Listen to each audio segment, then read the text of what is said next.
Entre 1991 y 1993, el escritor estadounidense John Anthony West y su equipo de arqueólogos realizaron una serie de estudios geológicos y sísmicos alrededor de la Gran Esfinge de Giza.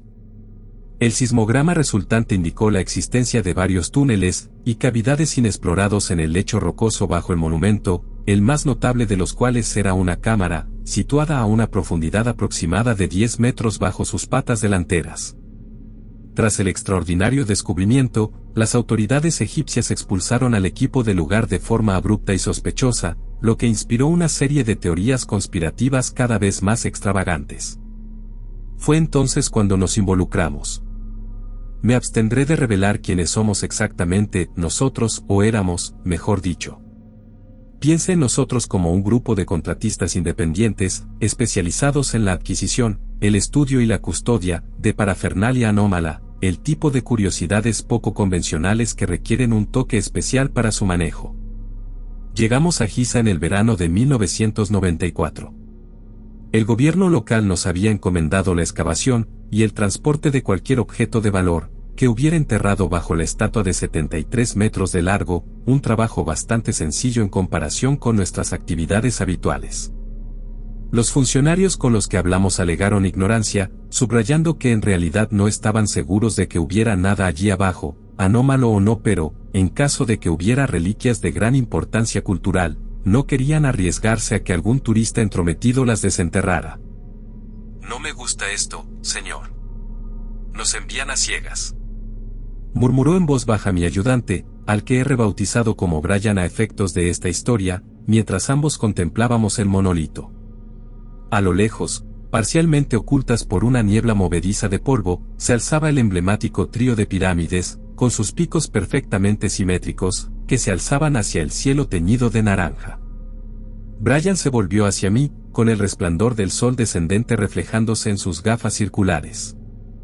Con su peinado juvenil y sus inquisitivos ojos azules, me recordaba más a un universitario de primer año, que a un profesional con casi una década de experiencia a sus espaldas. Le dirigí una sonrisa desdeñosa, y saqué otro cigarrillo del bolsillo del pecho. «Ya te estás acobardando». Bromeé por encima del incesante zumbido del taladro de excavación. Solo tengo un mal presentimiento sobre esto, es todo. Si el trabajo es tan sencillo como dicen, ¿por qué contratarnos? Estamos claramente sobrecualificados para esto. Me encogí de hombros, mientras sujetaba expectante el cigarrillo apagado entre los labios. Brian captó la indirecta, y empezó a rebuscar en sus bolsillos, hasta que sacó un mechero y me lo entregó. «Hemos terminado», exclamó una voz del fondo. Nos encontramos con nuestro sismólogo en jefe, corriendo hacia nosotros. Tenía la cara roja y sudorosa, pero bajo su bigote desaliñado se escondía una sonrisa de orgullo. «Hemos terminado», repitió sin aliento una vez estuvo más cerca de nosotros. ¿Pudieron ver lo que hay ahí abajo?, Brian preguntó. Había una mezcla de impaciencia e inquietud claramente audible en su tono. Nuestro colega se secó la frente con la manga. Miró por encima del hombro al coloso de piedra caliza, a cuya sombra se encontraba. Los ojos inanimados de la estatua le devolvieron la mirada, con una expresión parcialmente erosionada, siempre estoica e inquebrantable. He conseguido echar un vistazo. La cámara me parece vacía. Un poco anticlimática, si te soy sincero. Brian no esperaba esa respuesta. ¿Qué quieres decir con vacía? El sismólogo le respondió. Precisamente lo que acabo de decir, no hay nada ahí abajo por lo que puedo ver. No hay urnas, ni pergaminos, ni oro, solo un techo y 4 paredes con nada más que polvo entre ellas. ¿Crees que alguien se nos ha adelantado?, añadí, expulsando un chorro de humo por las fosas nasales. Improbable pero no imposible, supongo. Asentí con la cabeza, di una última fumada a mi cigarrillo, y luego lo aplasté contra la arena hirviente con el talón. Bien. Acabemos con esto.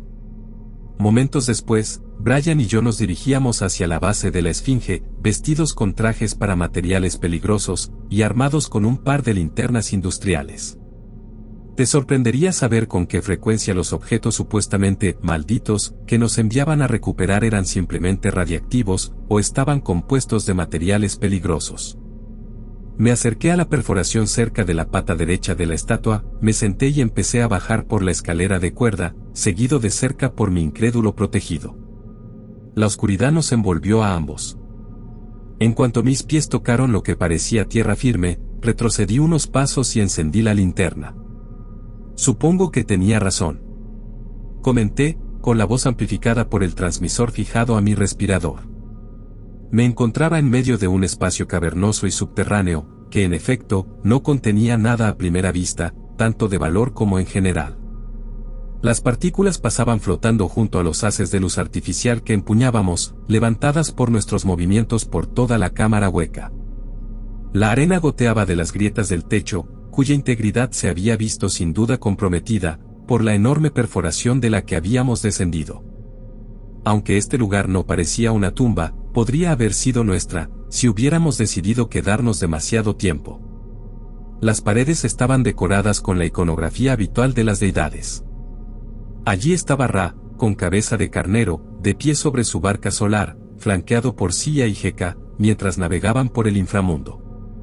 Cerca de allí había una representación de Osiris sentado en su trono, su esposa Isis obedientemente a su lado, y el sabio Tot actuando como su escriba.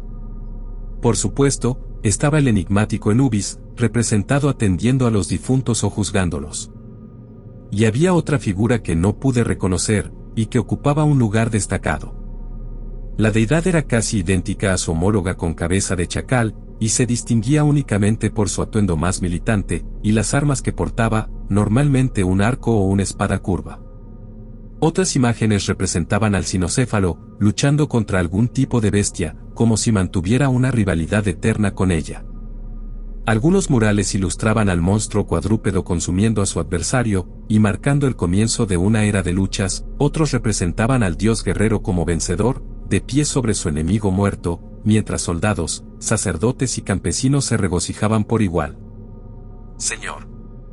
Volví a mirar a Brian, que a su vez tenía la linterna levantada hacia la pared más alejada de la cámara, iluminándola. Debajo de un grabado dorado del dios anónimo con su espada levantada sobre su cabeza canina, estaba la tapa de un sarcófago, erguido y parcialmente incrustado en la misma piedra arenisca, y su semejanza pintada nos observaba desde el otro lado de la sala. Supongo que, después de todo, se trataba de una tumba, aunque inusualmente espaciosa y vacía. La arena crujía bajo nuestras botas, mientras avanzábamos hacia nuestro hallazgo. Yo iba a la cabeza, por supuesto, con Brian en la retaguardia. A medida que me acercaba, empecé a fijarme en más detalles del ataúd antropoide, concretamente en el contraste entre su rostro claramente humano, y las patas felinas plegadas al cuerpo. Los ataúdes egipcios, rara vez se hacían para representar el aspecto real de su ocupante, por lo que la ocasional libertad creativa no era nada fuera de lo común. Pero, no pude evitar establecer paralelismos entre su diseño, y el monumento mitad humano mitad felino bajo el que se encontraba. Una coincidencia improbable, sin duda. Puse la mano enguantada sobre la tapa vertical y me acerqué. No había huecos. Era como si la pared se hubiera moldeado alrededor del sarcófago, encajándolo como un molde. Era un obstáculo molesto, pero difícilmente insuperable, dado el equipo pesado del que disponían los muchachos de la superficie. Señor, ¿qué está haciendo? ¿Qué parece? Murmuré. No sabemos lo que hay dentro. Si estás tan preocupado, ¿por qué no? Casi me muerdo la lengua, cuando una repentina oleada de dolor asaltó mi cabeza. Sentí como si alguien me hubiera clavado un puñal en el cerebro, retorciéndolo y hundiéndolo cada vez más, mientras el dolor seguía aumentando. Era horrible. Enloquecedor. Retrocedí dando tumbos, arañando inútilmente la visera. No tenía escapatoria. Habría aceptado la muerte con gusto, si eso significara librarme de este infierno. No tardé en perder el equilibrio. Me retorcía en el suelo como un caracol empapado en sal, desesperado por encontrar alivio. Lo último que vi fue la silueta de mi ayudante, que se cernía sobre mí y agarraba su radio en un arrebato de pánico, antes de que todo se volviera negro. No estoy seguro de cuánto tiempo permanecí en ese lugar. ¿Días? ¿Años? ¿Quizás siglos? El concepto de tiempo lineal había perdido todo su significado, todo lo que había era el vacío infinito. Era un lugar yermo, oscuro y silencioso, donde reinaba la ausencia. Al principio temí el vacío, dejé que me llevara al borde de la locura, pero al final me convertí en parte de él. Cuando vagas por el abismo sin dirección, sin propósito, lo único que sientes es apatía. No estás contento de estar allí per se, pero salir parece tan imposible que ni siquiera merece la pena planteárselo. No eres nadie en un universo de nada. Ni siquiera existes. No eres nada, y el único propósito de la nada, es ser nada hasta que se convierta en algo. Y entonces, hubo una luz múltiple, para ser precisos. Las compararía con las estrellas del cielo nocturno si no parecieran tan cercanas. Eran más bien una constelación de lunas, cuyo brillo plateado resplandecía en la extensión de agua que me llegaba hasta las rodillas. Miré hacia abajo por primera vez en lo que me parecieron milenios, confirmando que, en efecto, estaba entero. Desnudo, pero entero. Olas cálidas de origen desconocido me salpicaban los muslos, y me acariciaban la punta de los dedos. Era calmante, como un ungüento para la herida inflamada, que era mi maltratada psique. Por desgracia, mi momento de tranquilidad estaba destinado a ser solo eso, un momento fugaz. Parece que con la edad, no siempre llega la sabiduría. La voz incorpórea trajo consigo ecos de aquel dolor infernal. Hice una mueca de dolor, y me agarré a ambos lados de la cabeza palpitante, intentando evitar que se me partiera el cráneo. Afortunadamente, se calmó con bastante rapidez en comparación con la última vez. Cuando volví a abrir los ojos, vi que había un anciano de pie frente a mí que me miraba. Créeme, lo sé. Añadió con una sonrisa desdentada. Aunque el rostro del desconocido era un entramado de arrugas y cicatrices descoloridas, sin duda la edad le había perdonado la postura. Era más o menos tan alto como yo, quizá incluso más, y tenía el cuerpo de un atleta, que no había pasado ni de lejos su mejor momento. Su amplio físico estaba envuelto en una sencilla túnica de seda, que se transformaba en una falda escocesa, que rozaba la superficie del mar poco profundo. Pero, el elemento más singular de su conjunto era, sin duda, la piel de lobo que llevaba a modo de bufanda, con el cráneo del animal muerto, montado sobre uno de sus hombros como una especie de adorno morboso. ¿Quién eres?, pregunté finalmente. Cada palabra que pronunciaba cobraba vida propia, reverberando por todo el éter. El anciano se acomodó un mechón de pelo pálido detrás de la oreja, y suspiró decepcionado. Invades mi templo. Intentas saquearlo. Y ni siquiera sabes quién soy. Su tono me hizo sentir como un niño al que regañan sus padres. Tuve el impulso de disculparme por mi ignorancia, pero no me dio la oportunidad. No se puede evitar, supongo, mi hermano siempre fue el favorito. Los de tu clase me llaman Bequabet. Ahora puedes arrastrarte, si quieres. Habría jurado que vi parpadear algo detrás de los ojos perdidos de la cabeza del lobo, en el momento exacto en que pronunció su nombre. Si su entonación no hubiera sido tan descaradamente sarcástica, habría caído de rodillas, y suplicado por mi alma sin un ápice de dignidad. En lugar de eso, volví la vista a los orbes brillantes, clavados en el lienzo negro sobre nosotros. ¿Dónde estoy?, fue la siguiente pregunta obvia, que Bequabet respondió con una pregunta propia. ¿Dónde crees que estás? Estoy muerto. No. El descanso eterno está reservado a quien lo merece. Tú, amigo, has puesto en marcha algo que ahora debes corregir. Soltó las manos de detrás de la espalda, e hizo un movimiento giratorio con el dedo. No estoy seguro de si me di la vuelta por voluntad propia, o si me vi obligado a hacerlo, pero, en cualquier caso, ojalá no lo hubiera hecho. A lo lejos, se alzaba algo realmente titánico. Su existencia era imposible, una criatura del tamaño de una ciudad, quizá incluso de un pequeño país. Cuanto más intentaba asimilarlo, más grande me parecía, se negaba a renunciar al impacto de su magnitud. No se contentaba con ocupar mi campo de visión. No, quería asegurarse de que mi débil mente nunca pudiera comprender del todo su omnipresencia. Había cadenas de bronce que atravesaban su piel, y barras de metal, cada una de ellas, más pequeña que la estructura más alta jamás construida por el hombre, que unían sus patas a la plataforma sobre la que se elevaba. Bosques de pieles cubrían su enorme masa como las laderas de una montaña, pero fue la cabeza en el pináculo de su cuerpo bestial lo que me petrificó. No me atrevo a describirlo. Lo he intentado, pero cada vez que me detengo en ese maldito rostro durante demasiado tiempo, mi mente entra en una espiral. Es como un agujero negro que deforma y consume cualquier pensamiento independiente que se atreva a convivir con él. Si ser humano es ser el centro del propio universo, esa cosa era más humana de lo que jamás seremos ninguno de nosotros. Hermosa, ¿verdad?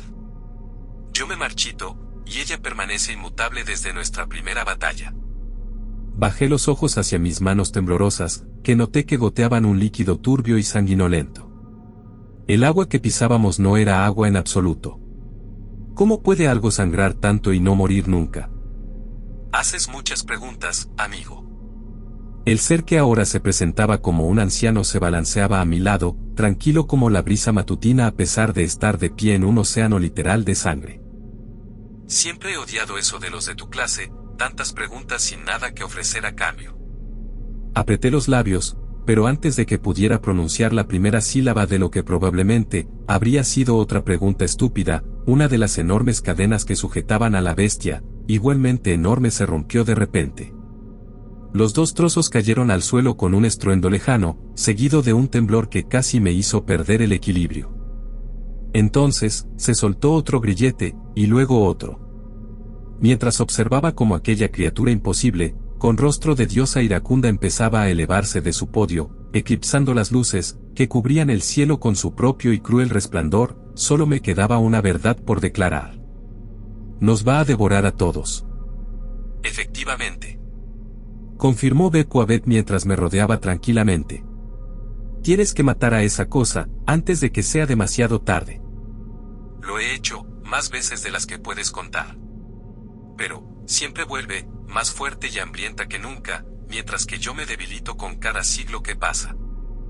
Mis seguidores lo sabían, así que convirtieron mi templo en una tumba, y atraparon su esencia en ella. Hasta que llegaste tú, y los tuyos.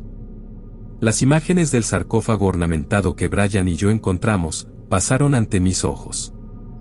Lo estaban cargando en uno de nuestros camiones. Quizá aún había esperanza, porque todavía no lo habían abierto. Respiré hondo, inhalé el hedor a cobre que contaminaba el aire estancado, y me armé de valor, para enfrentarme por primera vez a la verdadera forma del desconocido.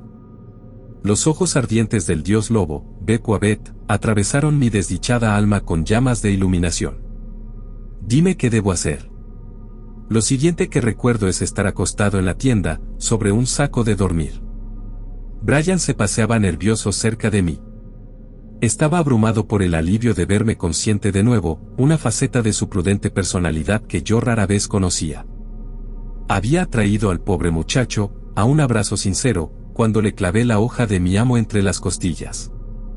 La navaja se deslizó fácilmente por el traje protector, que aún no se había quitado, como si no fuera ningún obstáculo. No pasa nada. Te tengo.